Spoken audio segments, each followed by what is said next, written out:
그래서 이치 이해가 안 되면 그 한계점이 생기는 게 소주천 다음에 그 다음 수련을 가르치기가 어려워요.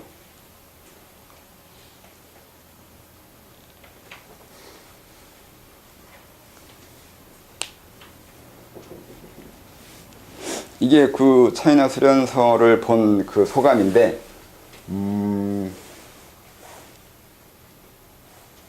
이런 식의 이론은 불교적인 것에 가깝다고요. 도교는 그렇게 이론에 대해서 열심히 연구하지는 않았어요. 상당히 불교 영향 받아서 좀 더 어렵거나 의미 있는 것을 보여주려고 애쓴 흔적인 거죠. 참동계 읽어보면 별로 그렇게 이론적으로 어려운 얘기는 없어요. 그냥 알아듣지 못하는 얘기를 해가지고 이해 못하는 거죠. 연금술 가까우니까 수운이 어떻고 나비 어떻고 이계가 어떻고 주역 갖다 붙이고 뭐 갖다 붙이는데 주역하고 수련하고 아무 상관없어요. 주역은 수련시키려고 써있는 그런 책이 아니에요. 차이나인들은 그 주역을 엄청나게 그 자랑을 하고 대단한 것처럼 말을 하는데 하등에 쓰잘데 없어요. 없어도 우리 사는 것에 별 아쉬울 게 없고 수련하는데 아쉬울 거 없어요. 그런데 뭐 대단한 척 하는 거지. 차이나한테 배운 우리나라 사람도 주역이 대단하다고 여기는 사람들이 아직도 무수히 많아요. 그 내용은 별거 없는데 토정비결은 뭐가 달라요? 그럼 토정비결이 주역하고 똑같은 거잖아요. 그럼 어떤 게 더 나은 거라 말하면 나은 게 어디 있어요? 그건 아무나 쓸 수 있어요. 그런 식의 이게 점사 같은 거는 아무나 쓸 수 있어요. 별거 없는 내용들이에요. 주역 갖다 들이대면서 의미 있는 척 하면은 짜증나죠. 뭘 알면서 그런 소리를 하는 건지에 대해서 애매하죠. 뭐만 알면 주역 갖다 들이대면서 이게 그 뜻이라고 하는 게 옛날 사람들의 그 글 쓰는 버릇이에요. 주자가 쓰는 거나 옛날 사람 쓰는 잘 보면 글 마지막에 그 주역에 있는 거 갖다 붙여가면서 이렇게 이게 주역에 있는 그 뜻이다 아니면 맨 마지막에 꼭 후렴구처럼 써 있는 것이 주역 계사나 아니면 시경이나 이렇게 그따위 짓을 하니까 딱 배워가지고 대단한 척 아는 것도 있고 남의 거 기억하면 또 그렇긴 한데 그렇다고요. 참동계가 그 북창도 뭐 참동계가 뭐 수도의 비조라고 하면서 엄청나게 대단한 것처럼 썼는데 미친 새끼야 그것도. 써봐야 호흡 용어가 없고 주천 화호 그거 너무 호흡에 대해서 오해하게 만드는 우리나라에서의 원흉이에요. 호흡에 대해서 쓰잘데없는 소리를 해대가지고 호흡을 잘못 이해하게 만들기도 했어요. 본인의 호흡하고 같지도 않은데 호흡에 대해서 뭘 한다고 썼는지 잘 모르겠네요. 진짜 호흡은 이 호흡을 해야 되거든요. 진식을. 그래서 잘 보면 중국 수련서에 그게 호흡에 대해서 이제 호흡을 뭐 들이쉬고 내붓고 하는 이런 식의 설명에 대해서 그렇게 장황하게 쓴 곳이 없어요. 그 오세양이 쓴 거 보면 이놈 어떻게 해요? 그 쓸데없는 걸 때려치우고 이 진식을 설명해요. 그 호흡하는 방법을. 그러고 보면 대단한 것 같아요. 그게 안타까운 거죠. 우리나라는 아직도 호흡에 대해서 열심히 하고 있는데 단전 호흡, 그 나은 호흡을 넘어가려면 아직도 멀었어요. 아직도 단전 호흡에서 못 벗어나고 있어요. 선천 호흡을 해야 되는데 후천을 선천으로 돌리는 호흡을 차라리 하든가.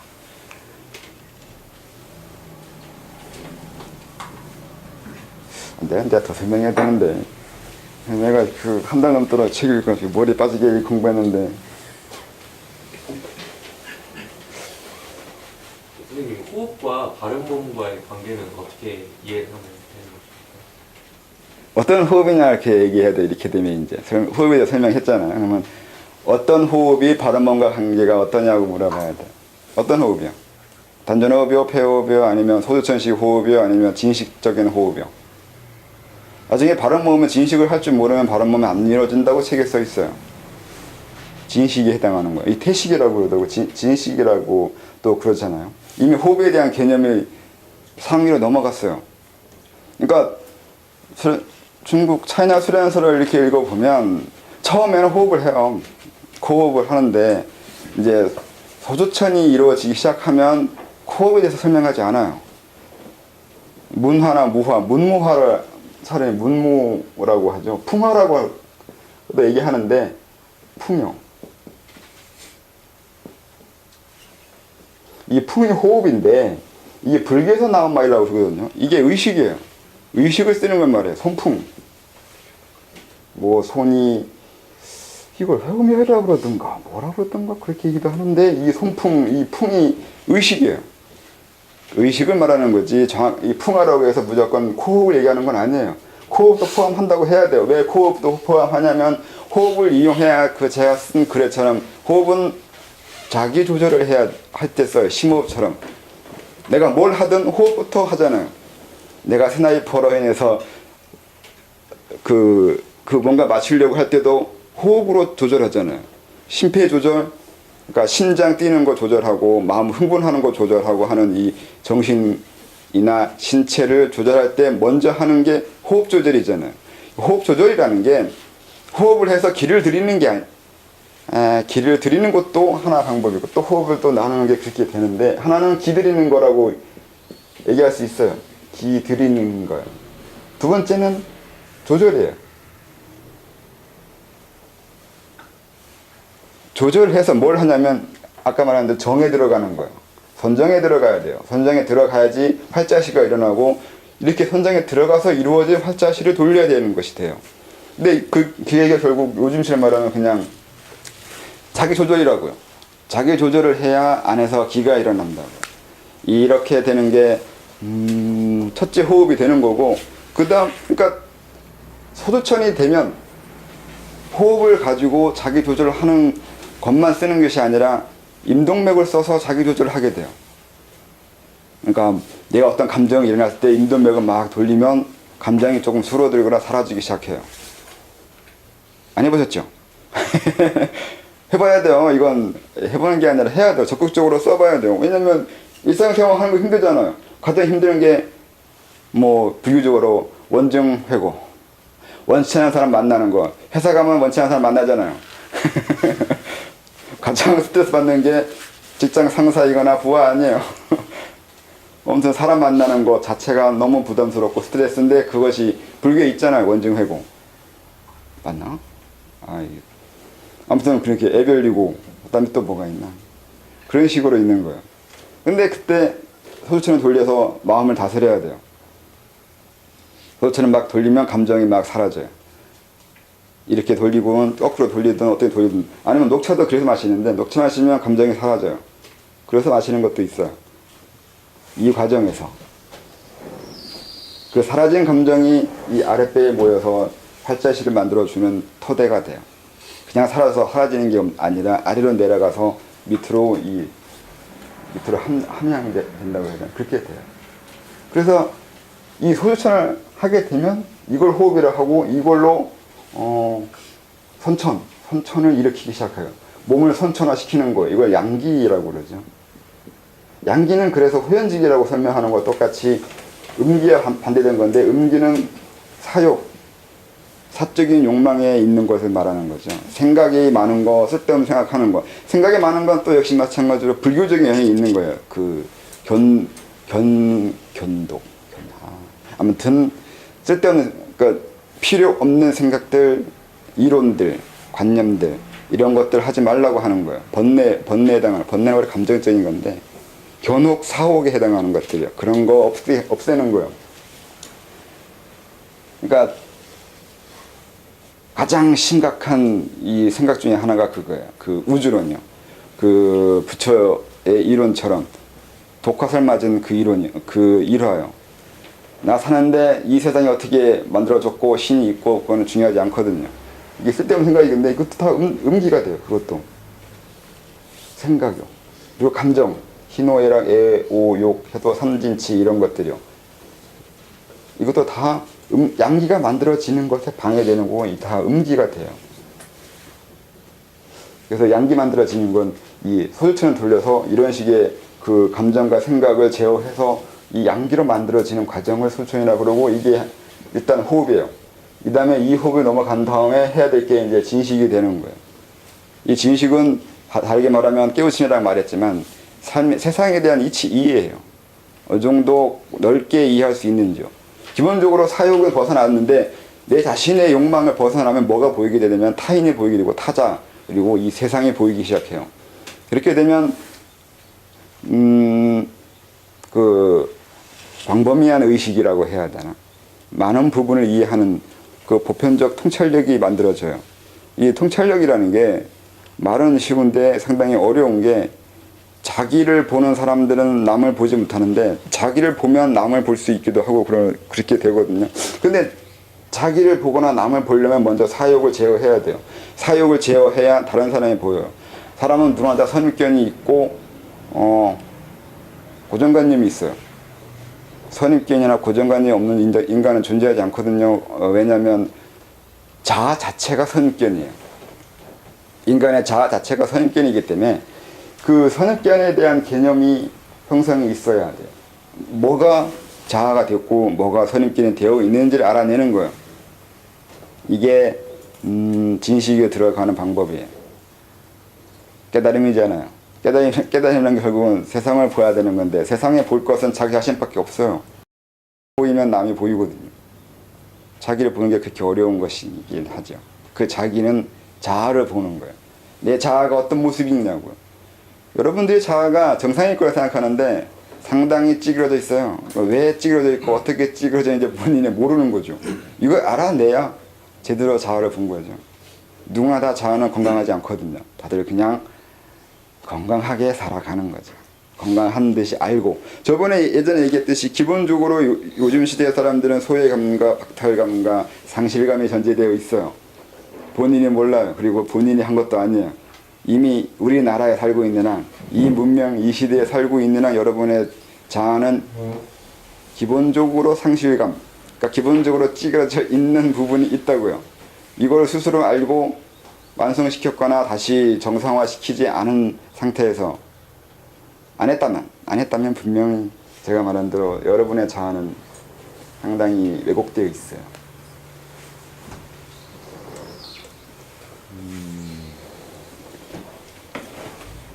그래야지만 나중에 바른 몸이 만들어지는 거죠.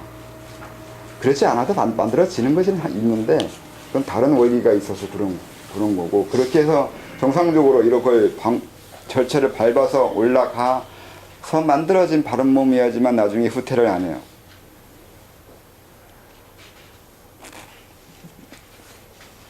그리고 또요. 질문에 대한 대답이 됐는 건지 아닌지 잘 모르겠어요. 또 뭘 설명해야 될까? 원래 노트에 정리했었는데 노트를 안 가져왔어요. 그래서 좀 그러네. 많이 그러네.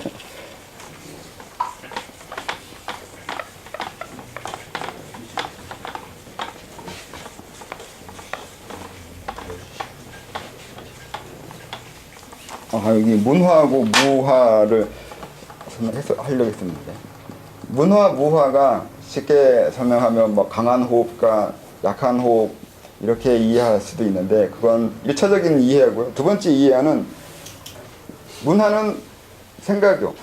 생각 제어예요. 무화는 감정 제어예요. 소설처럼 돌릴 때 문화를 쓸 때가 있고 무화를 쓸 때가 있다고 그렇게 얘기하거든요. 이 책을 읽어보면. 그건 되게 어려운 얘기처럼 헷갈리는 게 많이 있는데, 기본적으로 뭐 호흡을 천천히 하거나 부드럽게 하거나 강하게 하거나 이렇게 이해하면 되는 건데, 그거 이전에 또 다른 게 뭐가 있냐면 감정이 문제예요. 그러니까 첫째는 이 무화가 뭐냐면 강한 호흡이라고 하면 강한 호흡이 강한 결단을 해야 된다는 뜻이 돼요. 언제 강한 결단을 하게 되냐면 감정에 휩싸여 있을 때요. 사랑의 감정, 화의 감정, 미움의 감정 같은 이런 감정이 일어날 때요. 감정이라는 것을 제어해야 되잖아요. 그때는 좀 더 강한 결단이 필요해요. 화 내지 않겠다는 거예요. 아니면 누구를 미워하지 않겠다는 거예요. 그럴 땐 좀 더 강한 마음이 필요한데 그것을 무화라고 그래요. 강하게 결의하는 거예요. 그리고 문화는 생각인데, 생각이 일어나고 잡생각이 일어나거나 쓸데없는 또는 이론이 잘못된 걸 할 때 이건 좀 부드럽거든요. 생각은 감정보다는 좀 더 제어하기 쉽다고 생각해서 이건 문화라고 그러고, 감정 제어는 무화라고 그래요. 단순히 호흡만 얘기하는 건 아니에요. 그 호흡을 이용해서 이걸 제어해야 돼요. 이게 제어 안 되고 호흡만 부드럽게 하거나 강하게 한다고 해서 문화나 무화라고 하지 않아요. 책에 있는 내용이 이런 거예요. 그 다음에 또 책에 뭐 무슨 이론이 또 있나.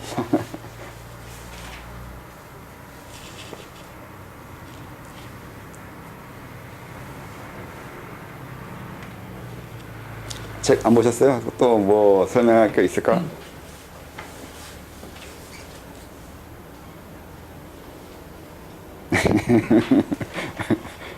차이나 지금 소주천하고 대주천이 나오잖아요. 예. 그래서 여기서는 그럼 대주천은 뭘로 봐줘야 되는 거지? 대주천요. 대주천 그게 뭐지? 있긴 한데 얘네들이 언제를 대주천이라고 하던가. 그건 그래서 소약을 만든 다음에 돌리는 게 대주천이라고 뭔가 옛날에도 나왔고. 대주천의 대항이 이루어진 이후라고 하는데 그 선천의 호흡을 들어갈 때 그래요. 그러니까 이 소천은 후천을 선천으로 돌리는 호흡이거든요. 근데 대주천은 선천적으로 선천이 움직이는 걸 얘기할 때가 대주천이라고 해야 될 거예요, 아마. 판단이 이루어졌을 때요. 그러니까 상당히 요즘 이해하는 거하고 많이 다른데 판단이 이루어져야, 단이 이루어져야 대주천이 돼요. 그건 대주천인데 선천이 움직이는 거예요. 진식 호흡을 이루어서 진식으로 됐을 때 이루어지는 그 주천이 대주천이 되는 거죠. 선천이 움직이는 거야. 우리 움직이며 삶은 후천적이라고 그랬잖아요. 후천적인 거예요. 근데 선천이 움직였을 때 이때 그때는 감정이나 생각이나 이런 게 제어가 잘 되거나 아니면 무심에 의해서 움직이거나 할 때 그때를 말하는 것 같은데.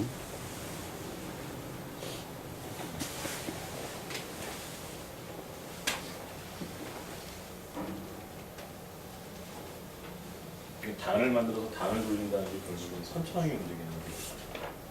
단 자체가 선천이고. 단 자체가 선천이니까 단을 움직인다는 것을 대주천에 해당하는 거고 단을 만들어가는 거예요. 그게 소주천에 해당하는 거고 그렇게 돼요.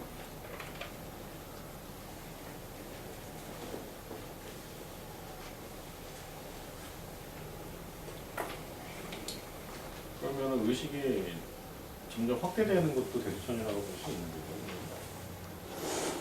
의식이 확대되는 거요. 나에서 시작해가지고 나라는 개념이 결국에서는 그 대입하다 보면 세상에도 대입이 될 수 있다라 했잖아요. 그것도 하나의 대주천이라고 봐야겠네요. 의식 확장은 대주천하고 연결되는데 그게 소주천 할 때 자기의 그 감정이나 생각을 제어하는 것을 할 수 있으면 그 다음을 넘어가면 그게 선천이나 대주천이 되는데 이때의 의식은 그 전의 의식과는 다르죠. 그러니까 선천 의식이 아니라 후천 의식이 아니라 선천 의식으로 넘어간 거잖아요. 그러니까 그 의식은 다른 의식이 되는 거죠. 그래서 그게 의식이 확장됐다고 말할 수도 있는 거고요. 그러면 그 의식은 어떻게 하는 의식이냐고 이렇게 물으면 그게 또 자아하고 또 연결돼요. 그전 우리가 일반적으로 말하는 자아는 선천, 후천 의식이에요. 후천적으로 만들어진 건데 이거는 살아오면서 오염된 거죠. 오염된 의식인데 자아라는 게 일상생활을 하면서 성장하면서 자기가 만들어낸 자아잖아요. 근데 자아에 어떤 원리가 있는지 잘 모르고 내 자아에 어떤 식의 그 구조, 어떤 구조로 이루어졌는지 정확히 모르기 때문에 만들어지는 것은 어떻게든 만들었는데 그 자아에 대한 그 아름다운 자아냐 아니냐 했을 때 그게 좀 애매하다고요. 인간은 자기 자아가 정상이니까 내 자아잖아요. 내 의식인 거고 내 자아이기 때문에 당연히 좋은 거잖아요. 여기에 어떤 문제가 있다고 생각하지 않아요. 아무도. 그렇지 않아요? 여러분 스스로 여러분 자신을 어떤 문제가 있다고 생각할 수가 없잖아요. 만들어진 자아하고 만드는 자아하고는 차이가 있다는 그 얘기잖아요. 네. 자아도 인위적으로 만들어야 될 때가 있다는 것 자체도 이해할 수 없잖아요. 그럼 자천은 자아를 내가 만들어가는 자아가 자천이라고 보는 개념이 좀 타당하다고 보세요. 네, 만들어야죠. 그게 아까 말한 대로 환단이에요. 단이 만들어져 가는 게 자아를 온전한 자아로 만들어가는 과정이에요. 그러니까 그 옛날 사람은 자아를 한번 안 썼거든요. 그냥 신이라고 그래요. 원신으로 돌아가야 돼요. 원신이란 말 써요. 이 신이 의식이에요. 그럼 왜 아까 신은 심장이 있는 거라고 했거든요. 그럼 왜 심장이 그 설명할 때 얘네들이 머리를 신이라고 하기도 하고 가슴을 심장을 신이라고 하기도 해요. 얘네들이 이렇게 막 섞었어요. 근데 용법은 있거든요. 분명히 있어요. 그러니까 생각을 하게 되는 이유가 감정이 일어나서예요.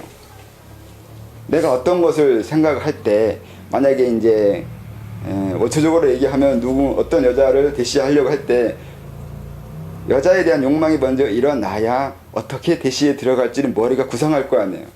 그러니까 욕망이 먼저 일어나고 그 다음에 그걸 구체화시키기 위해서 머리가 굴리는 거라고요. 이렇게 이해할 때는 신을 여기라고 그러고, 아까 말한 대로 의식의 확장을 얘기하잖아요. 그런 식으로 내 의식이 내 자신을 제어할 때도 있어요. 뭔가 이걸 해야 되는 거라고 스스로 생각하고 그 생각을 관철시키기 위해서 애쓸 때 여기가 먼저 움직였을 때는 여기를 신이라고 그래요. 그러니까 둘 다 신인데 이걸 딱 다른 말로 써도 되는데 얘네들은 그냥 용법을 다르게 하긴 하지만 글자 같아가지고 같은 것처럼 헷갈리긴 하는데 이것도 신이에요. 이 원신용, 이 신의 확장, 원신의 확장이란 말 안 쓰기 때문에 원신이 이루어지는 거예요. 원래로 되돌아가는 거예요. 항상 이 되돌아간다는 개념을 쓰거든요. 이 되돌아간다는 개념이 불교에서 온 거라고요. 도덕경에도 기근이 있어요. 그러니까 되돌아가는 거, 자연으로 돌아가는 식으로 말하는 것처럼 도덕경도 그 이미지가 있지만 글쎄요, 그게 도덕경이나 도가에서 본래로 돌아가는 개념이 그렇게까지 있는 건지 애매해요. 그 그러니까 순수한 재료, 원목이란 말 쓰잖아요. 박이나 그 소나 이렇게 쓰는데 거기서 말하는 것이 불교에서 말하는 대로 본래로 돌아가는 개념을 쓰고 있는 건지 아니면 다른 식으로 무효 오염되어 있지 않은 거 아니 오염되어 있는 게 아닌데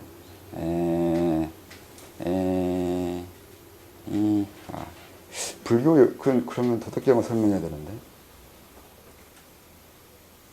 아무튼 이 본래로 돌아가야 된다는 개념 불교에서 나온 거라고 하고 쓸데없는 것 때문에 괜히 원신 신 질문이 뭐였지 근데? 의식을 자기 스스로 만들고 조절하는 것. 예, 그건 아까 그거요. 머리 설명하실 때 얘기하신 거고요. 신을 머리하고 심장으로 얘기했을 때 그 머리로 하는 거는 의식을 제어한 이성적인 측면을 얘기하신 거고, 아까 심장을 얘기했을 때는 감정이 일어나서 이렇게 가니까 이건 그 감성적인 부분에서 중간에 신이랑 같은 의미로 받아들여요. 나중에 질문한 게 만드는 자하고 만들어지는 자하고 네. 그러니까 이제 얘네들은 신이란 말로 쓰니까 우리가 지금 의식이란 말 쓰는데 그 신을 의식이라고 해석할 수가 있는데 이걸 구분하면서 그 옛날 책을 읽어봐야 된다고요. 그리고 이 원신이라는 개념을 쓰기 때문에 의식 확장이라는 것도 분명히 그들도 있는데 그런 생각이 근데 그걸 확장이라는 개념이나 그렇게까지 그 부분을 그 확장 개념 이 개념은 옛날 사람한테 이렇게 명확하지 않았어요. 그렇다고 없는 건 아니에요. 얘네들도 그 영단 제가 말한 영단에서 쓰는 영단이나 대단이 넘어가는 대단 완주요. 완주의 개념이 완주란 이름을 안 쓰는데 얘네들 허공분쇄나 연호합도 여도합진이라는 말 쓰는데 이때 얘네들의 그 설명을 보면 이 완주가 확장되어 가는 거 쓰고 있어요. 그렇게 보면 비슷하게 써 있어요. 설명이 애매모호해서 어려운데 그런 개념이 있기도 해요. 그래서 확장이라는 개념이 그들이 있어요. 있기는. 근데 명확하지는 않아요. 그게 애매한 거예요. 없는 건 아닌데 명확하지 않다는 거예요. 그 얘기가 도가하고 불교가 비슷해요. 도가하고 불하고 이게 도는 딱히 그 생각이 없는 건 아닌 것 같아요. 단어도 있긴 하고 설명하는 듯 하는데 불교처럼 딱 이거라고 규정 짓는 부분이 애매해요. 도덕경을 읽어보면 도덕경에서 이것저것 많이 설명하고 있는데 그래서 뭘 설명하고 있는지 한 글자로 하거나 명확하게 선을 그어놓고 이건 이거고 저건 저거 하면서 이렇게 설명하지는 않거든요. 근데 그런 식으로 설명하는 건 불교가 한다고요. 서양인들이 우리 입장에서는 차이나도 서양인들이에요. 서쪽으로 가면 선을 그어요. 금기잖아요. 그래서 선을 그어서 이렇게 이건 이거고 저건 저거고 분류를 좀 더 간단하게 하려고 애쓰는 건데 도교는 상당히 그런 부분을 안 하려고 하는데 불교는 좀 더 하려고 해요. 그래서 이 차이가 있어가지고 책을 봤을 때 이게 도교 영향인 건지 불교 영향인지 애매하긴 하는데 아무튼 그 본래로 돌아간다는 개념으로 쓰는 거, 이 선천, 무극이든 선천이든 이게 도교 용어라고 해도 불교 개념이에요. 어쩔 수가 없어요. 불교 이후에 차이나는 불교가 됐어요. 도교 자체도.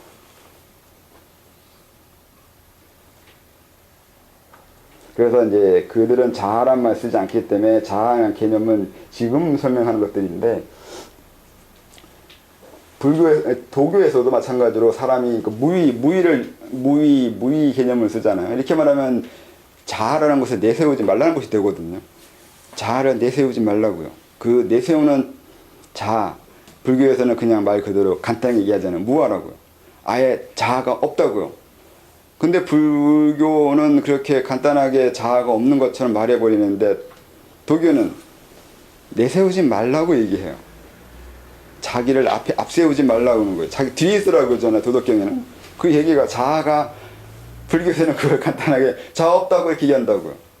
이게 상당히 다른 그 용법이에요. 말하는 방법이 달라요. 성향이 다른 거예요. 그만큼. 엄청 달라요. 그래서 그 중국은 다 불교가 된 거라고요. 그렇게 애매모호하게 설명하는 것들을 불교에서는 간단하게 설명하니까 거기에 대한 충격은 굉장히 컸겠죠. 그런 것 같은데 불교에서는 그거라고 이렇게 단정을 지어줬을 때 그 느낌이라는 건 다르거든요. 근데 서쪽으로 가면 더 쉽죠. 그 백인들 넘어가면 또 더 간단하게 후려쳐버려요. 아무튼 그렇게까지 가는데 똑같다고요. 불교는 무아라고 얘기하고 도교는 나오지 말라고요. 그렇게 얘기하는 거예요. 자아도 마찬가지로. 그래서 이 자아란 개념을 쓰는 것이 불교 영향 그리고 도교 영향으로 쓰는 걸 상당히 어려워했어요. 내가 내 자아가 어떻고 내 개인적인 욕망이 어떻고 내가 원하는 것이 어떻고 말할 때 상당히 그 교양 없는 소리이거나 공부 못하는 소리가 돼버리거든요. 무한데 자아를 설명하면 안 되는데 자아가 없는 건데 있다고 해버리면 또 자아가 완성되고 확장되고 하는 거라고 말해버리면 안 된다고요. 그러니까 그런 식의 설명은 상당히 없어요.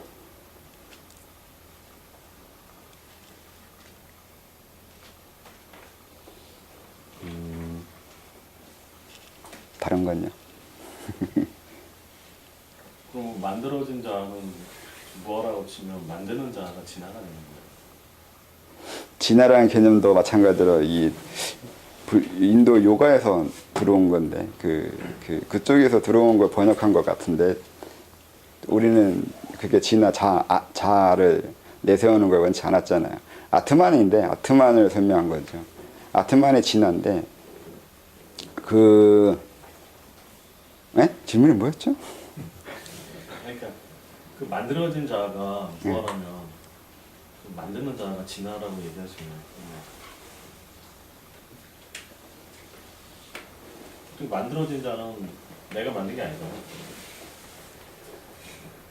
그게 애매해요. 만드는 것도 나고 만들어지는 것도 나고 그 나는 선천이어야 되는데 선천이 선천을 만들면 동어반복이란 말이죠. 그래서 별 의미가 없는 것처럼 이렇게 얘기하는데 그걸 설명하려면 또 복잡하게 들어가야 되는데 그래서 그게 있는 거예요. 우리 안에 불성이 있냐 없냐 이렇게 따졌을 때 불성이 내가 깨달아서 다시 불성이 내가 부처가 되면 부처가 된 거잖아요. 그러니까 의미가 없어요. 근데 그렇게 해야 된다고 하니까 단순히 부처가 다시 부처가 된 건 아닐 거란 말이죠. 그러니까 그 자아가 만드는 자아와 만들어진 자아가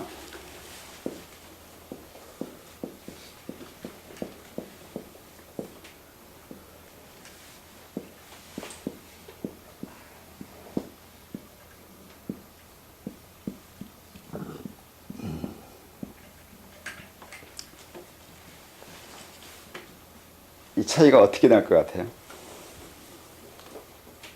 당연히 차이가 나죠. 어떻게 해요? 만들어진 자는 뭐 부모에 의해서 만들어질 수도 있고 교육에 의해서 만들어질 수도 있고 지위에 의해서 만들어질 수도 있고 입장은 좀 애매하지 않나? 어느 방법일 수도 있을 것 같네. 아무튼 자아는 만들어진 거예요. 처음에는 이렇게 주체가 불분명해요. 누가 만들었는지 알 수가 없어요. 그렇죠? 여러분 개개인에 다 자아가 있잖아요. 근데 그 자아 누가 만들었어요? 네? 아까 말한 대로 이렇게 부모, 뭐 환경이죠, 일종의 환경이 만들어요. 부모, 학교, 사회, 이렇게 환경이 만들잖아요, 우리 자아는. 그러니까 여러분들의 자아는 이 사람들이 만든 거예요. 이 사람들이 만든 거 하고 이제 더 하면 업인데, 과거부터 가지고 온 거예요. 이렇게 만들어진 자아예요. 만들어진 자아라고요. 그래서 전생 얘기하면 안 돼요. 전생이 이렇게 말하면 4분의 1이에요. 4분의 1 가지고 따지면 애매해요. 전생이라는 건 나하고 상관이 없어요. 이게 만들어지는 것에 어느 곳에 더 영향을 주느냐에 또 문제가 돼요. 이게 더 영향이 클 건지, 이게 영향이 더 클 건지, 어느 쪽이 더 클 거라고 생각해요?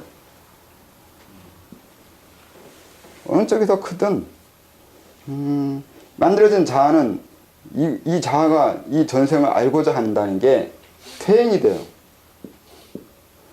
내 과거, 내가 지금 나이가 40, 올해가 4인가? 근데 4년 전에 40살 때 내가 뭐 했을까? 나 그때 내 모습이 어땠을까? 라고 생각하는 것 자체가 이미 퇴행이에요.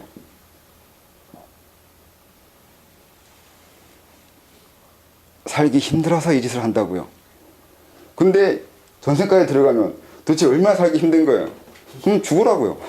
여기까지 들어갈 생각이라면 전생까지 따져가면서 내 전생이 어떻고 내 전생이 무엇일까, 자살했을까, 못살았을까 따지려면 이 생 자체를 부정하는 거거든요. 이 생 자체를 부정할 정도면은 사는 게 아닌 거예요. 누가 살고 있냐고요. 누가 살고 있는지 모르는 게 돼버려요. 전생이 나와 전생이 엄청나게 밀접한 관계에 있을 거라고 생각하나 본데 그렇지 않다고요. 4분의 1이라고요. 이 나머지 것들은 어떻게 할 건데요? 이게 이걸 만들었다고 할 수도 있어요. 이 업에 의해서 형성된 환경이다 이렇게 해도 돼요.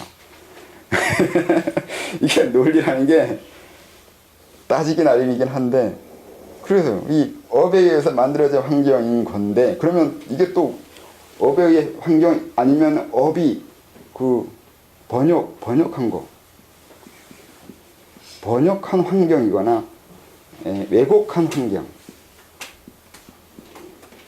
그리고 투사라고 하는 어떤 전문 용어 써야 되나? 하여튼 이렇게요. 우리가 이 환경이요, 여러분이 느끼는 살아온 경험하고 있는 사건 상황의 모든 환경들은 다 이 업에 의해서 만들어진 번역된 왜곡된 환경이에요. 그리고 그로 인한 것이 자아가 만들어져 갔다고요. 그러니까 분명히 전생에 관심이 있어야 되는 건 맞아요. 맞는데 문제는 전생까지 들어가기 이전에 자기가 살아온 이 40년의 세월이요. 요거부터 먼저 관찰하라고요. 이걸 알아야 이 다음 것을 알 수 있어요. 바로 일로 들어가면 전생을 알 수가 없어요.